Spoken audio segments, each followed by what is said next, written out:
Our uniformed military leaders have said that, have testified before this committee that the Budget Control Act has put the men and women serving in uniform at greater risk. Do you agree with that? I do, sir. I believe that we are in serious trouble in Afghanistan as the Taliban is able to mount greater and more serious attacks on capitals across that nation. Do you agree with that assessment? They have made advances and eroded some of our successes, Chairman. And the ANA is sustaining unsustainable over a period of time losses. I need to review the actual casualty figures and the recruitment, sir, but I believe that's correct. Do you believe that we have a strategy that will allow us to regain control of Raqqa?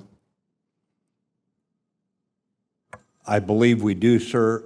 However, I believe that strategy needs to be reviewed and perhaps energized on a more aggressive timeline.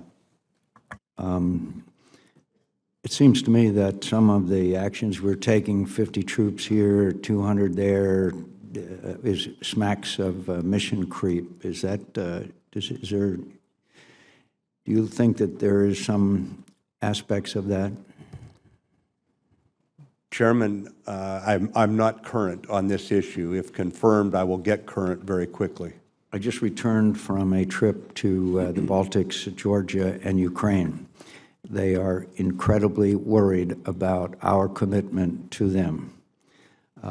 And one of the major priorities that the Baltic countries have is a permanent U.S. military presence, not a base, but a permanent military presence in the Baltics. Do you agree with that? Chairman, once the new national security team is confirmed, I want to sit down with them and come up with a coherent, integrated strategy that uses diplomacy, military. I'm specifically speaking of the Baltics. I do, sir.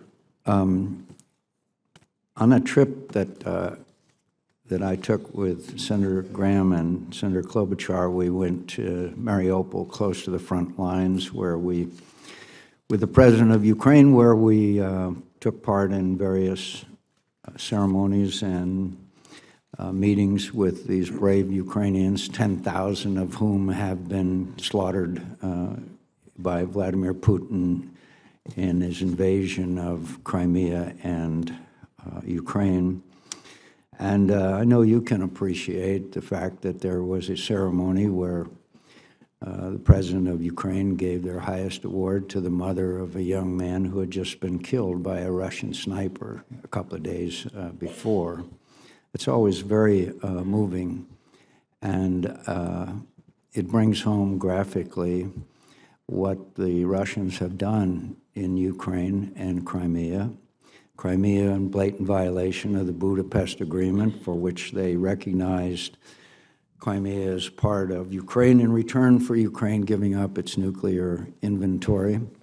What do you think we ought to do about Russia, General Mattis? Do you think we ought to maybe have sanctions against Russia, or basically sit by as we have for the last couple of years and watch their aggression, by the way, including their precision-guided weapons against hospitals in Aleppo? The list goes on of the atrocities that have been committed by Vladimir Putin, while we again try a reset.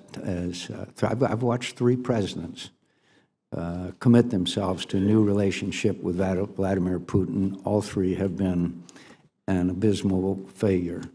Should we ignore the lessons of history in our relationship with Vladimir Putin, and what should we be doing?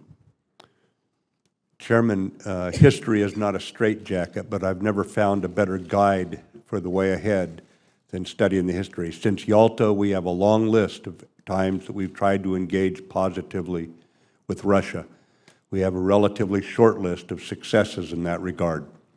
And I think right now the most important thing is that we recognize the reality of what we deal with Mr. Putin, and we recognize that he is trying to break the North Atlantic Alliance, and that we take the steps, the integrated steps, diplomatic, economic, military, and the alliance steps, the working with our allies to defend ourselves where we must. You are a distinguished student of history, and as we are all aware, that following World War II, a world order was established, which has held for basically the last 70 years. Do you believe that that world order is now under more strain than it's ever been? I think it's under the biggest attack since World War II, sir, and that's from Russia, from terrorist groups, and with what China is doing in the South China Sea. And that would argue for us making sure we're adequately prepared to meet these challenges. I think deterrence is critical right now, sir, absolutely, and that requires the strongest military. Do you think we have a strong enough military today in order to achieve that goal? No, sir. I thank you, Senator.